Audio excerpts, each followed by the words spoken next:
Hey everybody, welcome back. Got two more rackets tonight that will be rackets 112 and 113 on the year. They are for the same client from the previous video. When I texted him last night to let him know his rackets were done and he could grab them back last night, or I could meet him out somewhere, or he could wait till today to pick them up. He didn't get back to me till today, and when he did get back, he said, hey, while I'm picking those up, can I drop off a couple more? Said, yes, of course, go ahead. So as he picked up the other two rackets, which were a Radical Power and a Babolat Pure Drive Oversize, he dropped off two more. We got an Instinct Power and an Extreme Power, which... if you've ever taken the time to actually look at them and put them side by side, I think they're the same frame. I mean, head may give them marginally different specs, but I mean, looking at the, you lay them over and look at the beams side by side, they look like they're the same frame. They're the same size. They have, if not the same string pattern, a very similar string pattern with 4 pairs of grommets across the bottom, so they are a head start on the racket. And in addition to being a head start, the mains finish at the head. So one of the things I do for this particular series of rackets is for these two rackets, I actually usually string these as one piece. When the client doesn't really have a preference, if the mains end at the head, so you get a 1619 like Radical or Speed, or an E-Zone 98, or a Blade 98, something like that, where you start at the head and the mains also finish at the head. I tend to string those as a one piece, particularly if I'm stringing off of reels, as long as they are using the same tension in the mains and crosses, because I can use a little less string, only having to get to the tension head twice, rather than having to get to the tension head 4 times for your tie-offs.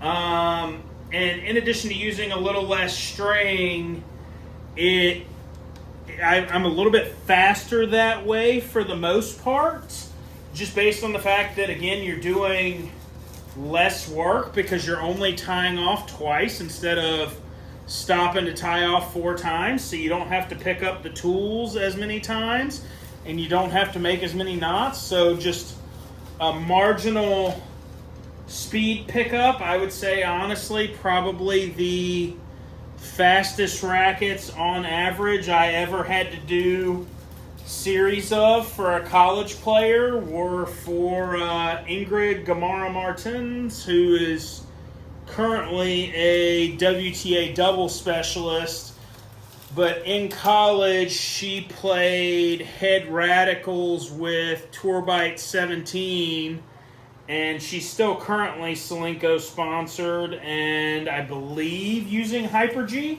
Last time I strung them on tour, they were Hyper-G 16 lights. But she played a head radical with 17 gauge Tourbite, and I could do those rackets over and over and over again, 12 minutes a piece, because they were just so efficient to string with the top start and the one piece. And like I said, for this racket, because it does have 4 pairs across the bottom and it's a top start and the mains will finish at the top, I'll string these one piece. It won't really save any string that matters, because this is string out of a pack. It will use less string, yes, but it's not like I can keep the extra 3 foot of cutoff and really do anything with it. but it's just a preference that I have. I think it makes the rackets look a little cleaner, and it is my understanding from communicating with a couple other world level racket technicians that have done some experimenting on it, that a one piece tends to also have a marginally tighter dynamic tension at completion, which is one of the reasons why some players on tour that are looking for a specific dynamic tension do request it. But moving on to rackets 112 and 113 on the year.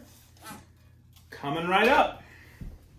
While both of these are head power rackets, with one being an Instinct and one being an Extreme, they are a lot easier to string than the Radical, despite still having a fan pattern, because they're both a 16-19, so they're not nearly as open as the Radical Power, and they also don't have a bunch of weird skips. Their skips are a lot more standardized, where the Radical skips like 2 grommet holes for the crosses at the top and has another single skip, and it's a little awkward. Rackets 112 and 113 on the year complete. As you could tell from this video and the previous video, this client kind of has their setup nailed down. This has been the setup for as long as I've been stringing for them, and I'd have to look back through my records, but I think it's been at least 3 or 4 years that I've been stringing for this client. And it's been the same setup the whole time.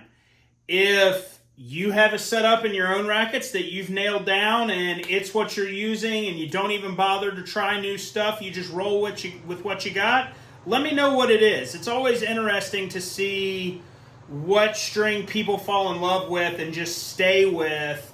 I would say NRG from Tecnifibre is one of those strings that it tends to happen with. I have a lot of players that play it. Excluding this guy and his wife, I have a lot of players that play it, and it's just incredibly popular. I mean, I know you typically have the people that it's Alu or nothing, or it's Hyper-G or nothing, but if you play something kind of off the beaten path, and it's all you're willing to play with, and you're not trying anything else, and you think you've got the perfect setup, let me know what it is. I'm interested to know because I'm always looking for the perfect setup for myself. Right now, like I've said before, it's Tourbite Diamond Rough 17 mains and Tourbite 18 crosses. But I mean, that could change. If I find something that's just absolutely awesome, I could make a change. Thanks for watching. See you guys next time.